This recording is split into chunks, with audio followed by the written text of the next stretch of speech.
Assalomu alaykum. Va alaykum assalom. Yaxshimisiz? Rahmat. Uzr, oldingizga bir shikoyat bilan kelgandim. Tinchlikmi, Umid aka? Haligi 2 oydan beri oylik olmayapmiz. Ish boshqaruvchingizdan so'rasam, ertaga indinga deyishdan nariga o'tmayapti. Uyda bo'lsa, yetishmovchilik ko'p. Shunga Tushunarli. Bugun oyligingiz tushadi. Ozgina uzilish bo'lib qopti. Ayb bizda. Uzr. rahmat. Zokir, Labbayk xo'jayin. tez xonamga kir. Qayerda eding? Tahorat olayotgandim. Ishchilarning pulini nega vaqtida bermading? Umid aka kirdimi oldingizga?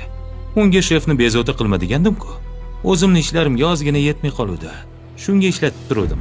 Ha endi ishchi bo'lgandan keyin ozgina kutadi-da aka. Ha bo'lmasa ana boshqa ish topsam. Shu ishchilar bo'lmasa, sen ham men ham hech kim emasmiz. Ishchilarning oyligini vaqtida bermay, o'zingdan xo'jayin yasab oldingmi? Sen yaxshisi o'zingga boshqa ish top. Har kuni oilang bilan har xil restoranlarda o'tirgan videolaringni joylaysan Instagramga. Korxonadagi ishchilar bo'lsa, uyda seni aybing bilan bo'lgan yo'qchilikdan qotgan non yeb, videolaringni tomosha qilsinmi? Siz bularni erkalatib yormang. Ozgina yo'qchilikka ham o'rganishsin. Shunda sizni qadringizga ham yetishadi. O boyvachcha. Bandasini yo'qchilik bilan sinaydigan sen emassan. Hali ko'nglingni poklamabsan-u, tinmay tahorat olishing nimasi?